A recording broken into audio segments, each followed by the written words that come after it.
Hi friends, ಎಲ್ರಿಗೂ ನಮಸ್ಕಾರ. Welcome to my YouTube channel Ramya Sudha inspiring world. ಎಲ್ಲರೂ ಹೇಗಿದ್ದೀರಾ? ಎಲ್ಲರೂ ಚೆನ್ನಾಗಿದ್ದೀರಾ ಅಂತ ಭಾವಿಸ್ತಾ ನಾನು ತುಂಬ ಚೆನ್ನಾಗಿದ್ದೀನಿ. ನಿಮಗೆ ನನ್ನ ವೀಡಿಯೋಸ್ ಇಷ್ಟವಾದರೆ ಲೈಕ್ ಮಾಡಿ, ಸಬ್ಸ್ಕ್ರೈಬ್ ಮಾಡಿ, ಹಾಗೆ ನಿಮ್ಮ ಅನಿಸಿಕೆಗಳನ್ನ ಕಮೆಂಟ್ ಮೂಲಕ ತಿಳಿಸಿ. ನನ್ನ ಲಾಸ್ಟ್ ವೀಡಿಯೋದಲ್ಲೇ ನೋಡಿದರೆ ನಾವು ಪುರಿ ಜಗನ್ನಾಥ್ಗೆ ಹೊರಟಿದ್ದು ಗೂಗಲ್ ಲೊಕೇಶನ್ ಪ್ರಾಬ್ಲಮಿಂದ ನಮ್ಮದು ರೂಟ್ ಮಿಸ್ ಆಗಿ ಸುಮಾರು ಒಂದು 60-70 ಕಿಲೋಮೀಟರ್ ಇಂಟೀರಿಯರ್ ಹೋಗ್ಬಿಟ್ಟಿದ್ವಿ.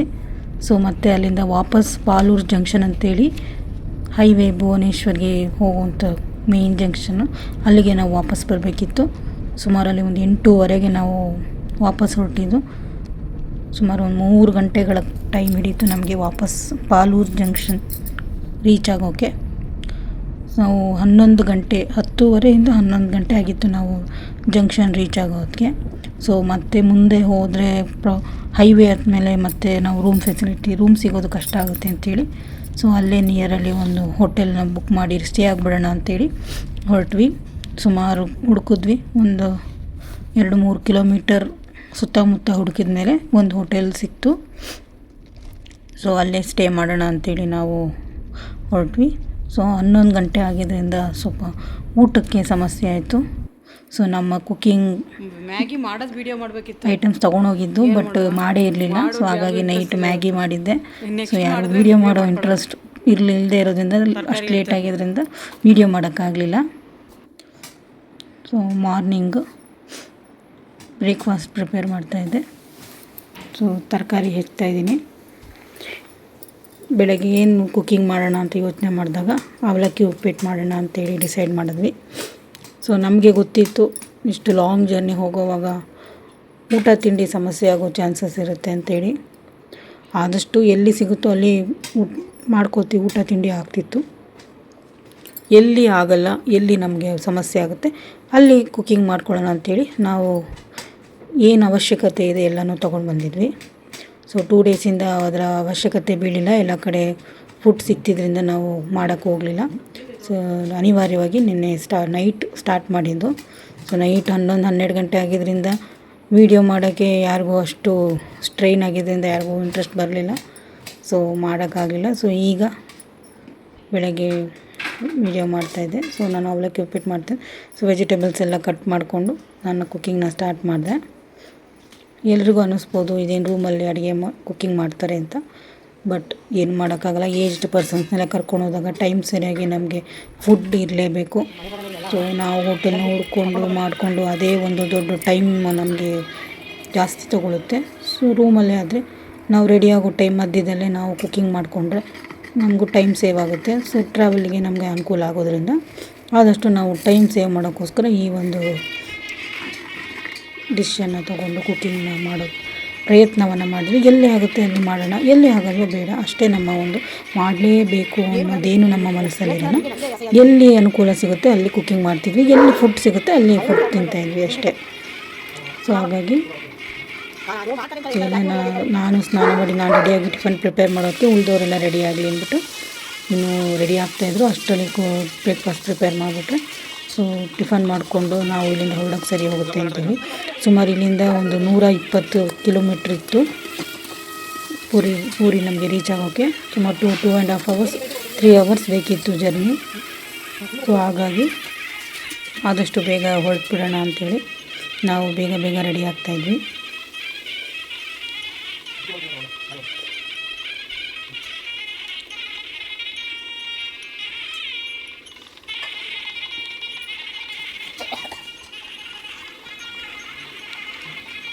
ನಿಜ ಹೇಳಬೇಕು ಅಂದರೆ ಈ ಸೈಡೆಲ್ಲ ಫುಡ್ಡು ನಮಗೆ ನಿಜವಾಗ್ಲೂ ಅಡ್ಜಸ್ಟ್ ಆಗೋದಿಲ್ಲ. ನಾವು ಪ್ಯೂರ್ ವೆಜಿಟೇರಿಯನ್ ಆಗಿರೋದ್ರಿಂದ ಯಾವುದೇ ಹೋಟೆಲ್ಗೆ ಹೋಗಿ ಮೊಟ್ಟೆ ಇದ್ದೇ ಇರುತ್ತೆ, ಅದು ನೋಡಿದ್ರೆ ನಮಗೆ ಊಟ ಮಾಡೋಕ್ಕಾಗಲ್ಲ. ಸೊ ನಾವು ಎಷ್ಟು ಹೋಟೆಲ್ ಹುಡ್ಕಿದ್ರು ಆ ಮೊಟ್ಟೆ ಇಲ್ದಿರೋ ಹೋಟೆಲ್ ಹುಡ್ಕೋ ಅಷ್ಟರಲ್ಲೇ ನಮಗೆ ಹಸಿವಾಗಿ ಸುಸ್ತಾಗ್ಬಿಟ್ಟಿರ್ತಿದ್ವಿ. ಸೊ ನಮಗೆ ಅದೇ ಪ್ರಾಬ್ಲಮ್ ಆಗ್ತಿದ್ದು ಟ್ರಾವೆಲಲ್ಲಿ. ಹೋಟೆಲ್ ಹುಡ್ಕೋದೇ ಒಂದು ದೊಡ್ಡ ಸಮಸ್ಯೆ.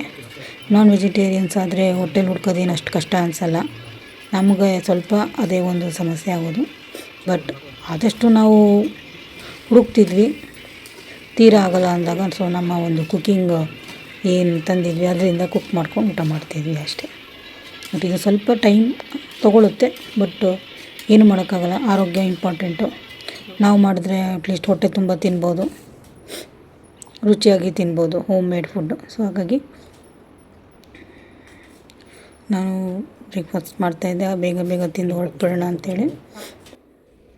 ಸೊ ಟಿಫನ್ ಮಾಡ್ಕೊಂಡು ಲಗೇಜ್ ಎಲ್ಲ ಕಾರ್ಗೆ ಹಾಕಿ ಹೊರಟ್ಬಿಡೋಣ ಅಂಥೇಳಿ. ಸೊ ನಾವು ಸ್ಟೇ ಆಗಿದ್ದು ಮಾ ಹೋಟೆಲ್ ಅಂಥೇಳಿ, ರೆಸ್ಟೋರೆಂಟ್ ಕಮ್ ಹೋಟೆಲ್ ಇದು. ಬಟ್ ರೆಸ್ಟೋರೆಂಟ್ ಕ್ಲೋಸ್ ಆಗಿತ್ತು, ನೀವೇ ನೋಡ್ತಾ ಇದ್ದೀರಾ ಡೋರ್. ನಾವು ನೈಟ್ ಬಂದಾಗಲೂ ಅಷ್ಟೇ ಕ್ಲೋಸ್ ಆಗಿತ್ತು, ಈಗಲೂ ಕ್ಲೋಸ್ ಆಗಿದೆ 8 ಗಂಟೆ ಆದರೂ. ಸೊ ಈ ಥರ ಇದ್ದಾಗ ನಾವು ಫುಡ್ಗೆ ಸಮಸ್ಯೆ ಆಗುತ್ತೆ. ಇದು ನಾವು ಹೈವೇ ಹತ್ರ ಇರೋದ್ರಿಂದ ನಮಗೆ ಹೋಟೆಲ್ ಸಿಗೋದು ತುಂಬ ಕಷ್ಟ. ಈಗ ನಾವು ಟಿಫನ್ ಮಾಡಲಿಲ್ಲ ಅಂದಿದ್ರೆ ಹೋಟೆಲ್ ಹುಡುಕೋ ಅಷ್ಟೊತ್ತಿಗೆ ನಾವು ಎಲ್ಲಿ ಊರೊಳಗೆ ಅಲ್ಲಿ ಒಂದು 5-6 ಕಿಲೋಮೀಟ್ರ್ 8 ಕಿಲೋಮೀಟ್ರ್ ಒಳಗೆ ಇಂಟೀರಿಯರ್ ಹೋಗಿ ನಾವು ಹೋಟೆಲ್ ಹುಡುಕಿ ನಾವು ಟಿಫನ್ ಮಾಡಿ ಮತ್ತು ಅಲ್ಲಿಂದ ವಾಪಸ್ ಇದೇ ನಮಗೆ ಟೈಮ್ ತುಂಬ ತೊಗೊಂಡ್ಬಿಡುತ್ತೆ. ಸೊ ಈ ಥರ ನಾವು ಒಂದು ಮಾಡ್ಕೊಳ್ಳೋದ್ರಿಂದ ಕಷ್ಟ. ಈ ಥರ ಹೋಟೆಲ್ಗಳಲ್ಲಿ ನಾವು ಕುಕ್ಕಿಂಗ್ ಮಾಡೋದು. ಸೊ ಅವರು ಅಕಸ್ಮಾತ್ ಅವರು ಏನಾದ್ರು ಕ್ವಶ್ಚನ್ ಮಾಡಬಹುದು ಅಂತ ನಿಮ್ಗೆ ಅನ್ನಿಸ್ಬೋದು. ಬಟ್ ನಾವು ಆದಷ್ಟು ತುಂಬ ಸೇಫಾಗಿ ನೀಟಾಗಿ ಮಾಡ್ಕೊಡ್ತಿದ್ವಿ.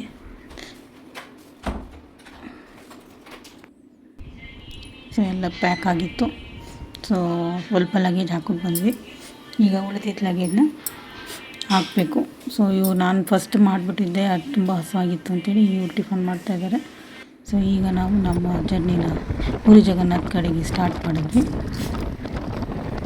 ಸುಮಾರು 8:30 ನಾವು ರೂಮ್ನ ಚೆಕ್ಔಟ್ ಮಾಡಿದಾಗ.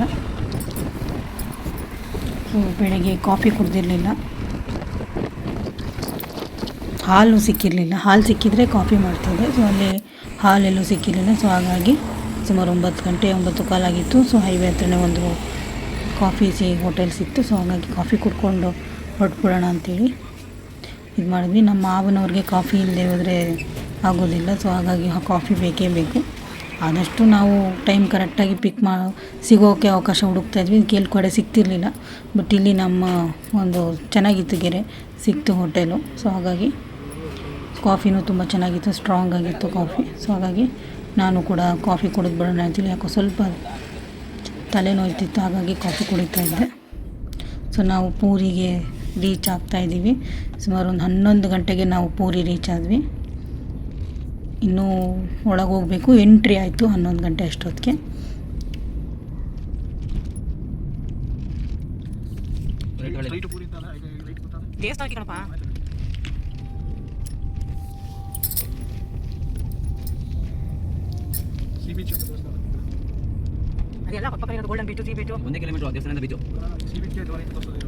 ಪೂರಿ ದೇವಸ್ಥಾನದ ಬಗ್ಗೆ ಹೇಳಬೇಕು ಅಂದರೆ ಪೂರಿ ಜಗನ್ನಾಥ ದೇವಾಲಯವು ವಿಷ್ಣುವಿನ ಒಂದು ರೂಪವಾದ ಜಗನ್ನಾಥನಿಗೆ ಅರ್ಪಿತವಾದ ಹಿಂದೂ ದೇವಾಲಯವಾಗಿದೆ. ಇದು ಭಾರತದ ಪೂರ್ವ ಕರಾವಳಿಯಲ್ಲಿರುವ ಒಡಿಸ್ಸಾದ ಪೂರಿಯಲ್ಲಿದೆ. ದೇವಾಲಯದ ದಾಖಲೆಗಳ ಪ್ರಕಾರ ಆವಂತಿಯ ರಾಜ ಇಂದ್ರದಮ್ಯನು ಮುಖ್ಯ ದೇವಾಲಯವನ್ನು ನಿರ್ಮಿಸಿದನು. ಪ್ರಸ್ತುತ ದೇವಾಲಯವು ಸಂಕೀರ್ಣವನ್ನು 11ನೇ ಶತಮಾನದ ಮುಖ್ಯ ಜಗನ್ನಾಥ ದೇವಾಲಯವನ್ನು ಹೊರತುಪಡಿಸಿ ಹಿಂದಿನ ದೇವಾಲಯಗಳ ಸ್ಥಳದಲ್ಲಿ ಪುನರ್ನಿರ್ಮಿತವಾಯಿತು ಎನ್ನಲಾಗುತ್ತದೆ. ಈ ದೇವಾಲಯವು ಶ್ರೀ ವೈಷ್ಣವ ಸಂಪ್ರದಾಯದ 108 ಅಭಿಮಾನ ಕ್ಷೇತ್ರಗಳಲ್ಲಿ ಒಂದಾಗಿದೆ. ಈ ದೇವಾಲಯವು ವಾರ್ಷಿಕ ರಥೋತ್ಸವಕ್ಕೆ ಹೆಸರುವಾಸಿಯಾಗಿದೆ. ಇದು ಜಗನ್ನಾಥ, ಸುಭದ್ರ, ಬಲರಾಮ ಎಂಬ 3 ದೇವತೆಗಳನ್ನು ಗೌರವಿಸುತ್ತದೆ. ಹೆಚ್ಚಿನ ಹಿಂದೂ ದೇವಾಲಯಗಳಲ್ಲಿ ಕಂಡುಬರುವ ಕಲ್ಲು ಅಥವಾ ಲೋಹದ ಪ್ರತಿಮೆಗಳಿಗಿಂತ ಭಿನ್ನವಾಗಿ ಜಗನ್ನಾಥನ ಚಿತ್ರವನ್ನು ಮಾರ್ಗೋಸ ಮರದಿಂದ ಕೆತ್ತಲಾಗುತ್ತದೆ ಮತ್ತು ಪ್ರತಿ 12 ಅಥವಾ 19 ವರ್ಷಗಳಿಗೊಮ್ಮೆ ಒಂದೇ ರೀತಿಯ ಪ್ರತಿಕೃತಿಯೊಂದಿಗೆ ಬದಲಾಯಿಸಲಾಗುತ್ತದೆ. ಈ ದೇವಾಲಯವು ಚಾರ್ಧಾಮ್ ತೀರ್ಥಯಾತ್ರೆಯ ಸ್ಥಳಗಳಲ್ಲಿ ಒಂದಾಗಿದೆ. ಕೃಷ್ಣನ ಹೃದಯವನ್ನು ಇಲ್ಲಿ ಇರಿಸಲಾಗಿದೆ ಎಂದು ಅನೇಕ ದಂತಕಥೆಗಳ ನಂಬುವುದರಿಂದ ಮತ್ತು ಅದು ಮರದ ವಿಗ್ರಹದೊಳಗೆ ನಿಜವಾದ ಜಗನ್ನಾಥ ಎಂದು ಇದು ಪ್ರಸಿದ್ಧವಾಗಿದೆ. ಮರವು ಹದಗೆಡುವುದರಿಂದ ಅವರು ಪ್ರತಿ ಹಲವಾರು ವರ್ಷಗಳಿಗೊಮ್ಮೆ ಅದನ್ನು ಬದಲಾಯಿಸಬೇಕಾಗುತ್ತದೆ. ಸೊ ನಾವು ಗಾಡಿನ ಪಾರ್ಕ್ ಮಾಡಿ ಹೊರಟ್ವಿ. ಅವ್ರದ್ದೇ ಒಂದು ಗೌರ್ಮೆಂಟಿಂದ ವೆಹಿಕಲ್ ಬಿಟ್ಟಿದ್ದಾರೆ. ಸೊ ಇದು ಫ್ರೀ ಇರುತ್ತೆ. ಸೊ ಪಾರ್ಕಿಂಗ್ ಸುಮಾರು ಒಂದು 3/4 ಕಿಲೋಮೀಟ್ರ್ ಅಂದರೆ 1 ಕಿಲೋಮೀಟ್ರ್ ಅಂದ್ಕೊಳ್ಳಿ, ಅಷ್ಟು ದೂರದಲ್ಲೇ ಪಾರ್ಕಿಂಗ್ ಆಗಬೇಕು. ಯಾವುದೇ ವೆಹಿಕಲ್ ಒಳಗಡೆ ಅಲೋ ಮಾಡಲ್ಲ. ಸೊ ನಾವು ಹಾಗೆಯೇ ಪಾರ್ಕಿಂಗ್ ಮಾಡಿ ಅಲ್ಲಿ ಅವ್ರದ್ದೇ ಯಾವುದೋ ವೆಹಿಕಲ್ ಇತ್ತು, ಅಲ್ಲಿ ನಾವು ಕೂಡ ಹೊರಟ್ವಿ. ನಾವು ಹೊರಡೋತ್ತಿಗೆ 12 ಗಂಟೆ 12:30 ಆಗಿತ್ತು. ಆದಷ್ಟು ದರ್ಶನ ಮಾಡೋಣ ಅಂತ ಅಂದ್ಕೊಂಡೇ ಹೊರಟ್ವಿ. ನಾವು ಬಟ್ ನಾವು ರೀಚ್ ಆಗಿದ್ದು ಭಾನುವಾರ ಆಗಿತ್ತು ಪುರಿ ಜಗನ್ನಾಥ್ಗೆ. ನಿಮಗೆ ಗೊತ್ತು ವೀಕೆಂಡ್ಸ್ ಅಂದಮೇಲೆ ಕ್ಷೇತ್ರಗಳಲ್ಲಿ ಜನ ತುಂಬ ಇರ್ತಾರೆ ಅಂತ. ನಮಗೂ ಒಂದು ಡೌಟ್ ಇತ್ತು ಜನ ಜಾಸ್ತಿ ಇರಬಹುದು ಅಂತ. ಆದರೂ ಆದಷ್ಟು ನೋಡೋಣ, ಜನ ಕಡಿಮೆ ಇದ್ದರೆ ದರ್ಶನ ಮಾಡೇ ಬಿಡೋಣ ಅಂಥೇಳಿ ನಾವು ಕೂಡ ಹೊರಟ್ವಿ. ನೋಡೋಣ ಹೇಗೆ ಜನ ಇರ್ತಾರೆ ಅಂಥೇಳಿ. ಸೊ ನೀವೇ ನೋಡ್ತಾ ಇದ್ದೀರಾ ಇನ್ನೂ ಎಷ್ಟು ದೂರ ಇದೆ ದೇವಸ್ಥಾನ ಅಂಥೇಳಿ. ಯಾವುದೇ ವೆಹಿಕಲ್ ಅಲೋ ಇಲ್ಲದೆ ಇರೋದ್ರಿಂದ ಇಲ್ಲಿ ನಿಮಗೆ ಖಾಲಿ ಅನಿಸುತ್ತೆ. ಇಲ್ಲೇ ರಥಯಾತ್ರೆ ಆಗೋದು ಈ ರೋಡ್ನಲ್ಲೇ. ವರ್ಷಕ್ಕೊಮ್ಮೆ ಜಗನ್ನಾಥನ ರಥಯಾತ್ರೆ ನಡೆಯೋದು. ಹಾಗಾಗಿ ದೊಡ್ಡದಾಗಿ ಇದೆ ದಾರಿ ಇದು.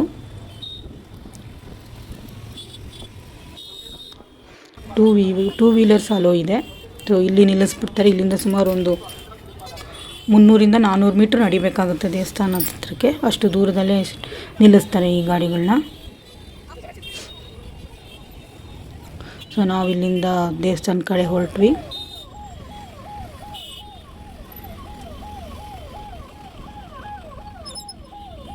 ತುಂಬ ಜನ ಇದ್ದರು, ಎಲ್ಲಿ ನೋಡಿದ್ರು ಜನ.